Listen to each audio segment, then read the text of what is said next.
A media barbershop is opening in defiance of the governor, and 70% of people applying for a forbearance don't really need it. We're unpacking all this on Toole Time.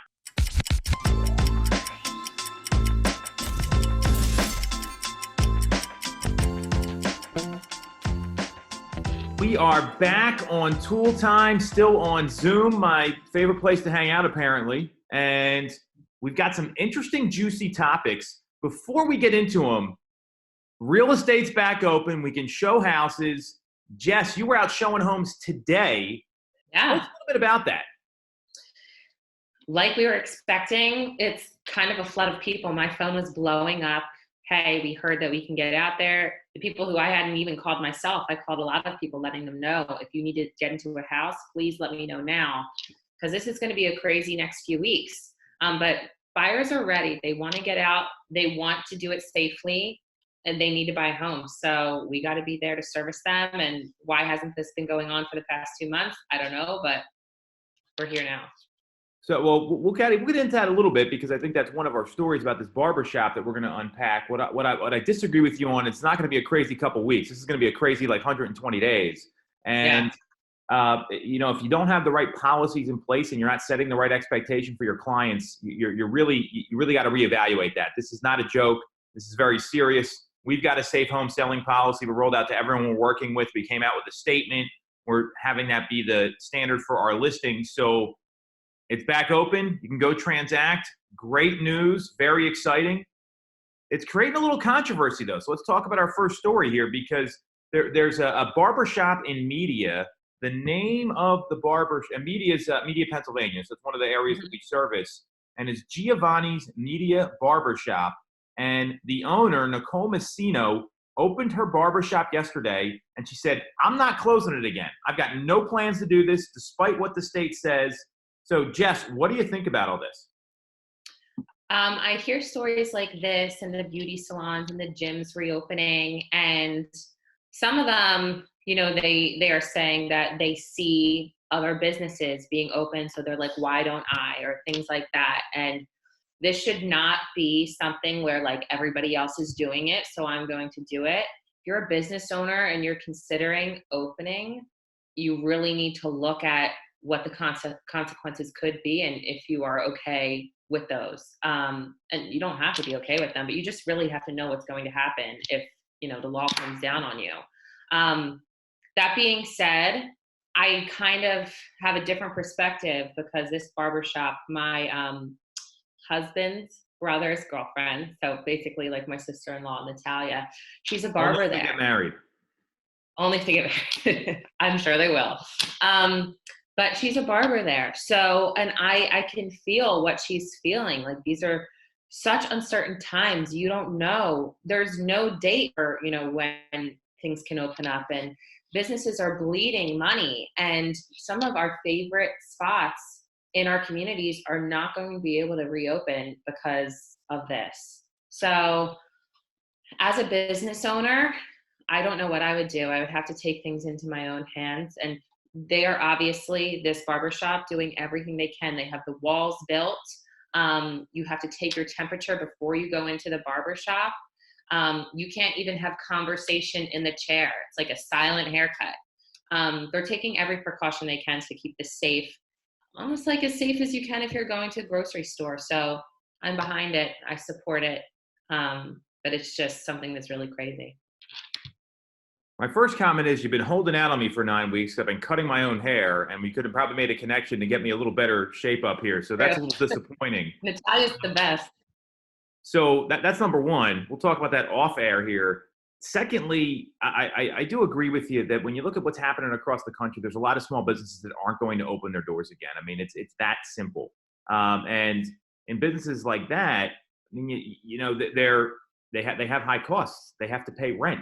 They've got to, that's the biggest thing. And commercial rent in Media Borough is not cheap, number one. No. So, that's one of the bigger issues that's out there, is the bills keep coming, and there's no plan to reopen barbers or salons. No one knows what's going to happen there. And I would argue those places are a lot more sanitary and clean than some of the places that are open right now. And, obviously it's case dependent. So I'm clear there's a safe way to do this. The thing that this barbershop needs to be aware of, and the governor's been saying, hey, everyone's got to self police and self report. Well, that happened in the real estate industry. So we were going through something very similar up until Tuesday, and I know what had happened was the reality is we weren't showing properties, we weren't doing anything that we were told we couldn't. There was agents doing it. They were breaking the law and breaking the rules. And now PAR came out the beginning of the week and said, hey, guess what? Now the real estate commission's following up on all these complaints. And if they were filed by another competitor, meaning another person with a real estate license, that's going to be one of the first ones we follow up on. And they are finding people and they are threatening to take their licenses. I haven't heard of anyone or have any documentation or proof that a license has been taken yet. The challenge here for this barbershop in particular, I'd be worried about their license. If someone reports them and they lose their license, they are SOL. If you don't know what that means, Google it.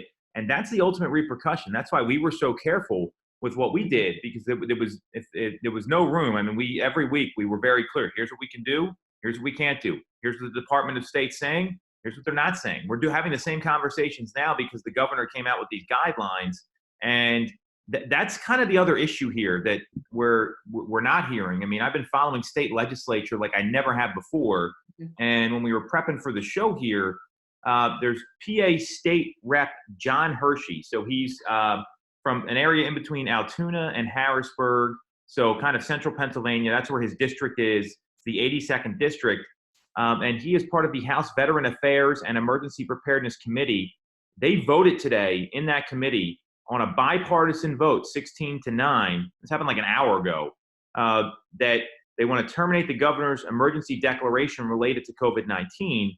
He composed the bill, and here's the frustration that they have, and this is going to speak to the article. So there's a point here. I'm not just rambling about state politics, because normally I don't even give a crap about those.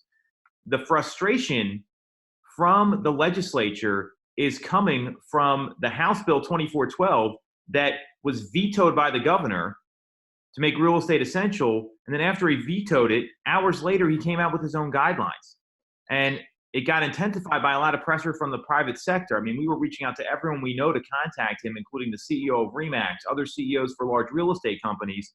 And it also got intensified when the Pennsylvania Department of Community and Economic Development rescinded waivers from people who were approved. So it's like the rules are getting made up as we go here. And that's been the biggest problem in Pennsylvania, is that there hasn't been, hey, here's what we're going to do. Here's what we're not going to do. It was, and then the western part of the state opened, the eastern state couldn't. And we've got more people here. Like it's so there's all these issues going on. And so now this bill is getting pushed in front of the House, and it was a bipartisan vote. People are ticked off by the way this is getting handled, and there hasn't been a clear process. And barbershops are, I mean, I feel those are small businesses. That's like the ultimate one when it comes to, you get good at something, maybe you open your own store, you bring in independent contractors. It's not very different from what we do. It's just a different business. And our bills were still coming due every month. I mean, I wasn't sitting here saying, great, we're not going to pay everyone for 3 months. So that's the challenge right now, that some of these people are having to decide. And I'll let you jump in here, Jess, in a second. If you follow Dave Portnoy from Barstool Sports, he's Stool Presidente, founded the company. He had a rant about a week ago. And that kind of got me a little charged up about our crusade to open real estate, where he said, hey, if I'm a small business owner, I would risk coronavirus to keep my business open, because I don't want my business to close because of a virus. I want it to close because it's not successful. And that's the decision a lot of these business owners are having to put up with. I mean, his rant was much longer, but that was the gist of it. And I get it. It directly correlates. These business owners are being pushed in a corner and they're not getting answers. And I can see that they don't have an end in sight. So they have to figure out, take things into their own hands. And this is to no fault of the governor. He needs to be more clear. He needs to stop moving so slowly. I mean, of course, make decisions, that you need to make, but he's just not letting anybody in, not letting anybody know. And it's ass backwards, in my opinion. Well, I mean, you bring up a good point that he's not letting anyone in. His press conferences are not live press conferences. They're pre-screened questions that his staff approves, and there's no live reporters in the room to press him. So, for example, with the real estate issue, the answer was, hey, realtors congregate. I don't know anywhere realtors congregate. Most realtors don't even come into the office. Where? We're one of the few people where we have people in the office more frequently in terms of like teams and people in the area. Most realtors work from home. The So biggest realtor congregation is a broker's open, and I don't go to those. So yeah, well, we don't go to them because they're ineffective and inefficient and useless because it's 2020. And more importantly, you don't have to have I mean, we've come up with an open house solution. So it's a great example of some statement that's made that has no bearing on the facts. And these other, I mean, I'd feel much more safe going to get my hair cut than I do going to Walmart, or not that I go to Walmart, or like the local Acme around here. It's been a disaster. I mean, people are getting nasty. They're staring at you. Going in there, it's going to be a specific protocol. And you can go to the dentist. They got your hands in your mouth, right? Their hands are in your mouth, but you can't get a haircut. I mean, that I don't see those two being any different. And if people say, yeah, dentistry is important, well, for mental health, I mean, there's a reason I've been cutting my own hair, because I feel better. I've been stuck in my house for 9 weeks. So, well, I mean, luckily I don't, but there are some people that do, right? So, I mean, it's a personal choice there. So I wish this barbershop media good luck. Hopefully this makes some waves, and I'm clear that this is going to be the next thing that really gets pushed. So hopefully Governor Wolf can pull his head out of his ass here and decide to maybe open things up, because every other state's opening. I mean, and there's a safe way to do it. There's a safe way to do it, and safety is a top concern. That's the pivot here. All right, cool. All right. So interesting article on Forbes, and this one to me is really critical. And of course, I'm getting like the wheel of death on my computer to read it to you, so I'm gonna have to jump to my phone, which is okay. It doesn't have a paywall like the Inquirer. So this to me is really interesting. I was talking about this yesterday with my buddy Josh Rubin from New York. That Forbes came out with an article a couple days ago. 70% of homeowners that are asking for mortgage relief don't actually need the help.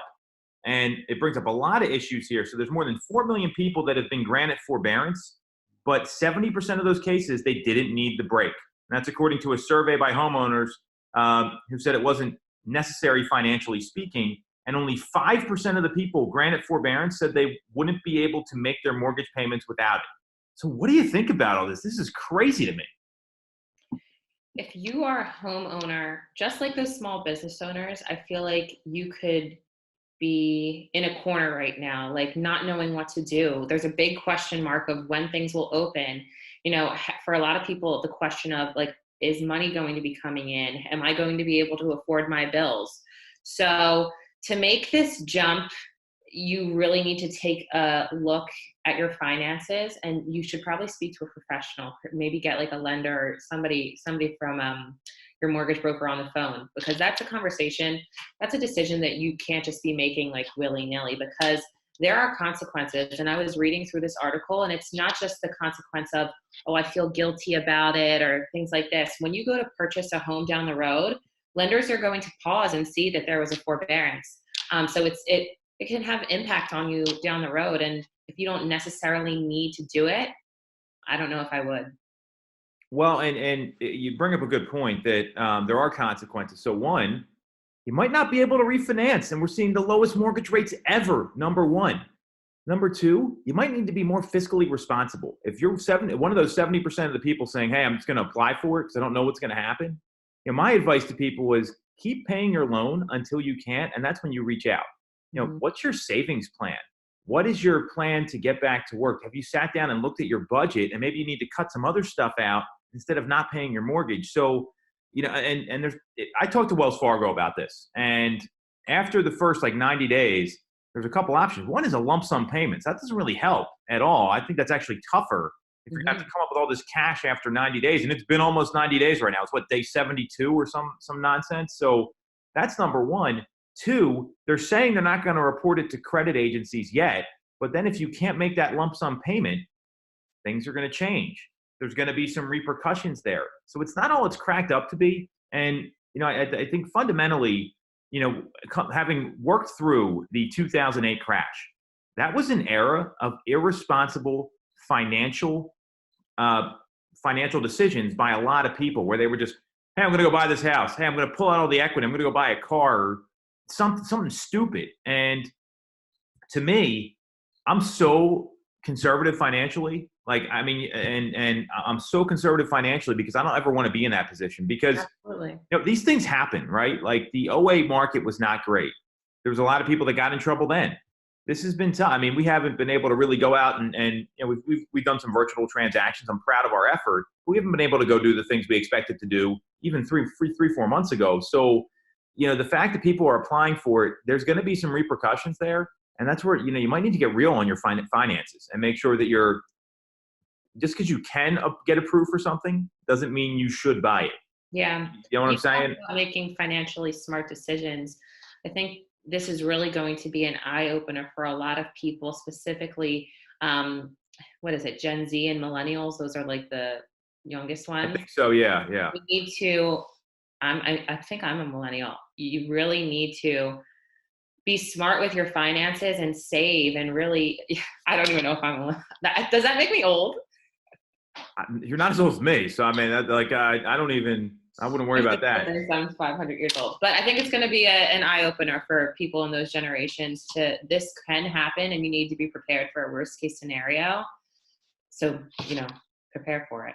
Well, like some of the basic financial planning 101 is like have an emergency fund, right? Like have money set aside in case something goes down. I mean, you don't know how this is going to go. So, I mean, I was talking with some friends of mine and they were saying, hey, I'm going to the bank and I'm getting out a couple $1,000 just to keep in my safe. And I'm like, really? And I mean, I didn't do that because I'm a little more pragmatic, I guess. But at the same time, I thought maybe I should do this. I don't know. And the reason being is you don't know how these things play out. I mean, there were banks that people were moving their money around in 2008 when the banks were failing because they didn't want to have more than 250,000 with one institution because it wouldn't be FDIC insured. So I don't know that it's not even close to 2008. I mean, having lived through that, this is nothing compared to that. It's unfortunate that people did that. And then, the problem is I think there's going to be some repercussions. There always is. You can't, what is it? Steal from Peter to pay Paul or something like borrow from Peter to pay Paul, whatever that term is. This is going to come home to roost. And, and you look at it like now, like people, they filed for unemployment. They haven't gotten the unemployment, right? So to me, this all says you got to really just take some personal financial responsibility for yourself and make sure you know what you're getting into. And if, hey, I have no income coming in the next 6 months, am I going to be able to pay my loan? And that's why mortgage companies look at your reserves, by the way. That's one of the things they approve you on. So to me, all really critical stuff here. It's unfortunate that's happening. They're only hurting themselves. I mean, that's the challenge that I see. I agree. All right. What do you got? I had something great, and I still got this spinning wheel of death here. So let me see if I can look this up. I should have had this on my phone. So I got you. Hold on. There's going to be a nice little surprise here. And Nick can either edit this out or keep it in if he wants to. So hold on. This one's going to be a little bit of a shocker to you, Jess. Okay. All right, here it is. Ready. From Marilyn Manson. The beautiful people. Well, he's a strange bird. To admit you want to have a comeback means you have to admit that you weren't what you were supposed to be. You dropped below your own standard. So in this era of resurgence that we're in right now, I mean, the past couple of days, people are saying, hey, I got to come back or I'm going to recommit or whatever else. So again, the quote is to Nick. Why don't we just have you start this over? So here's the quote. It's from Marilyn Manson. A little bit of a surprise person here to quote. To admit you want to have a comeback means you have to admit you weren't what you were supposed to be. You dropped below your own standard. So, Jess, what do you think about all this? I really like Marilyn Manson. I don't know if that's a shock to you, but I like him. Good music is good music. So yeah. This is surprising. To me, this says, what were you doing for the past 72 days? You're coming out now and you're like, I'm going to have a comeback. This is my time. I hope that you align your actions with that for the past few weeks, or else it's not going to be a comeback. And were you doing the right thing in the first place? This is a lot about self-reflection to me. And really, you should have set yourself up to have this comeback. And I think I did. I'm clear you did, because I know what you were up to. However, there's a lot of people, I mean, and not just in real estate. I mean, there's people that were like sitting in their sweatpants crying at home and just doing nothing. There's a lot of problems with people when they're the quarantine 15. I've heard that from a lot of people. I mean, and you know, I lost weight during the quarantine, so I'm proud of myself there. But more importantly, you know, there's a lot of people that they're getting called back to work now, and they don't want to go because of the government stimulus programs. I mean, this is happening all over the country. It's happening to Rich and his employees. Well, it's happening to a lot of people. It's happening to car companies. It's happening to a lot of other places. So when you see that happen, that tells me that maybe people do need to look at what their standards are and if they drop below them. And if you want to take it to real estate specific, I shared this with you a couple of weeks ago. I got like 5 or 6 autoresponder emails. Hey, I cannot work as of March 19th. Well, that's just bullshit. I know I've been working every day. Yesterday I worked 13 hours. I mean, it's just the way it's been. And this has been way before things got opened up on Tuesday. I mean, it was literally like 8 to 8.